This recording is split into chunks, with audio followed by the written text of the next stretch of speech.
It's the second stage of the Red Bull Romaniacs rally, and today's course is full of nasty challenges. The pro riders will cover 183 kilometres and battle enormous hill climbs, and deal with 60-degree steep descents through creeks and forests, followed by a rough, Erzberg-like rock section that will threaten your bike and your body. The expert and hobby classes are in for a treat as well, covering distances of 153 and 118 kilometres respectively. Luckily for them, the distances are shorter, but once they get into the forest sections, they're going to get hammered. With day one behind them, each rider knows what they have to do to improve their rankings in the race. Morning. Day two, here we go. See the robot.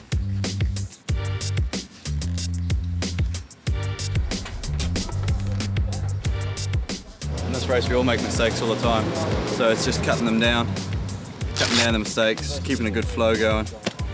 But I think they're going to punish us today. The final moments tick away before the start. Everyone knows this is the last bit of relaxation they have until the day's end. So you all ready for today? Yeah, I'm ready to have fun. And I think I need to go. Sorry. They gear up, make final adjustments and head out to the lineup.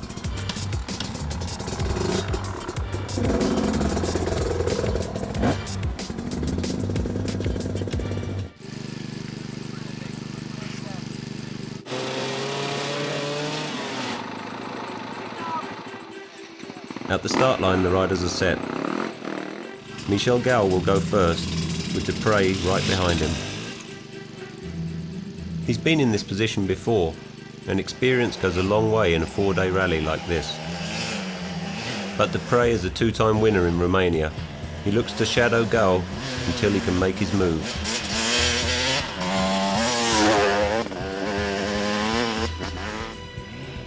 Both riders are long-time friends,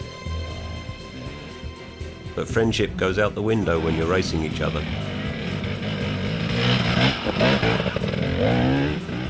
Alexander has been riding well, and he looks to keep pace with his countrymen. New Zealand's Chris Birch had a rough go yesterday, spending nearly 9.5 hours on the course. But today he is determined to prove his abilities against the other riders.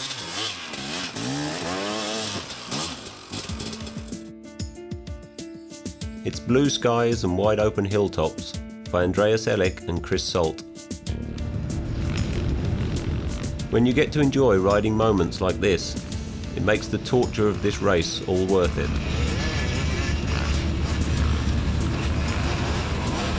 But then your dreams are quickly shattered with things like this. And then tempers start to flare and heat up. Yeah, I had a teammate, Nathan, and he left me in the woods. Arsehole, man. Simon Douglas has some words with his teammate Nathan Bolton. You have not helped me once push me round my bike. You're just here to get up hills and leave me for dead.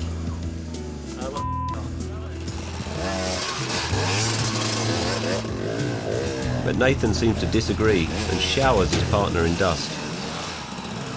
The Red Bull Romaniacs can bring out the anger in anyone. It can also bring some riders to their knees, like the hobby class. This class of riders are weekend warrior types who ride for fun and adventure. Many of them may reconsider a new hobby once the race is over.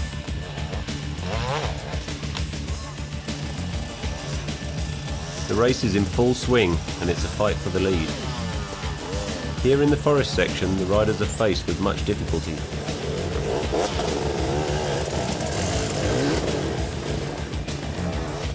They're constantly pushing, trying to stay on their bikes while fighting very steep and slippery hill climbs. Gerhard Forster finds a good uphill line and overtakes Alex Antor.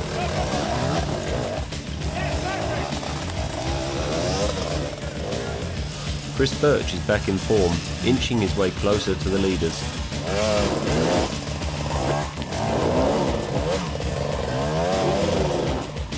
Gerhardt sees daylight and blazes out of the forest. Having been passed by the German, Antor gives chase, trying to regain his position.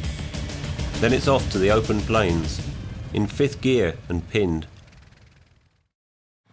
It's midday and the riders begin arriving into pit 1. Cyril Despres is the first to check in.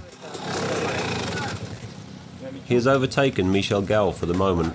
They have ridden just under 100 kilometers, with 80 more to go. In extreme conditions like these, you have to be fit. But just as important is to have a motorcycle that you can depend on. But you know the time when we arrive?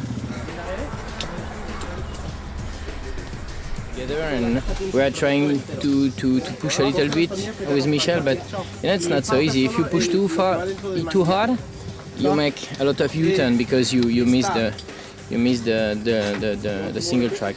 Birch has come on strong, making a huge move for today's win. Yeah, pretty easy day today so far, which makes me worried as to what he's got planned for the afternoon.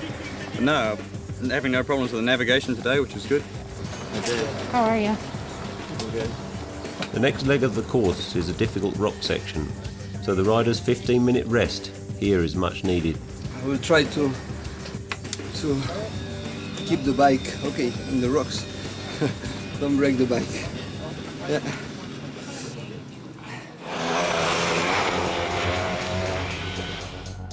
With less than a quarter of a mile from the pit stop, the guys are faced with a ridiculous rock section called Emil Rocks. Michel Gau heads in first. He is closely followed by Cyril Despres. Unfortunately, Gau gets stuck and realises there's a piece of metal caught in the back axle. That leaves just enough room for Despres to pass by and retain the lead.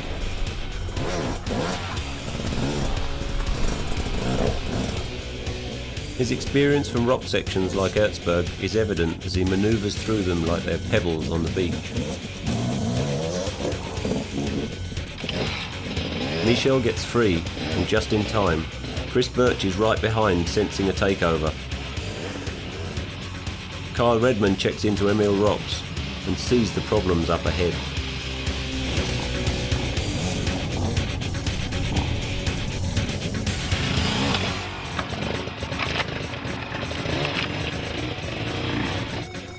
Finally, Gau reaches the end, losing only a few minutes to Despres.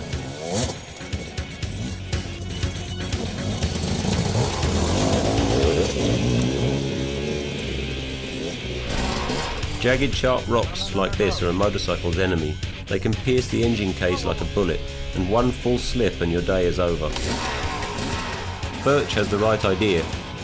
Sometimes it's easier to walk your bike through the section.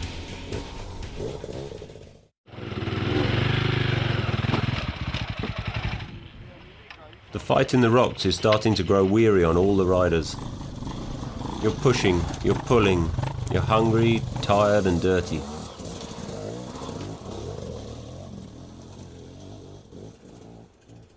The rocky hell is now behind the riders. But just when you think you can relax, you come to the Tita Torta, a state-of-the-art water crossing, Romaniac style. This man-made wonder stands 30 feet tall and has been wreaking havoc on the hobby and expert classes all day long.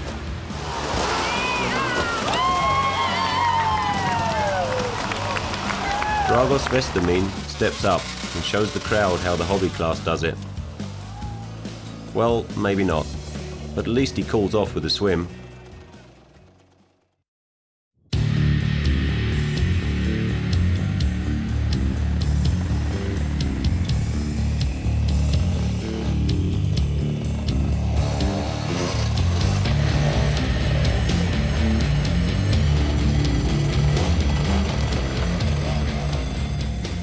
Back on the course, Alex Antor runs into a huge problem.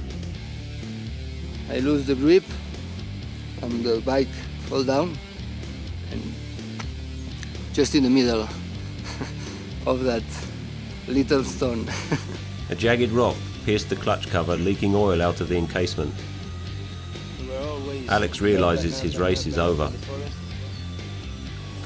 But Antor won't be the only one who has problems. The guide on the course directing traffic accidentally sends the riders down the wrong route. They were riding over half an hour before they realised something was very wrong.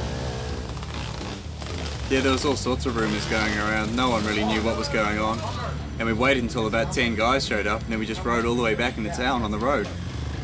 Because of the mishap, race promoter Martin Frenadametz has to call the race early for the pro class. The first solution for me is to use the last correct time that we have, which was at checkpoint 7, and that's what we use.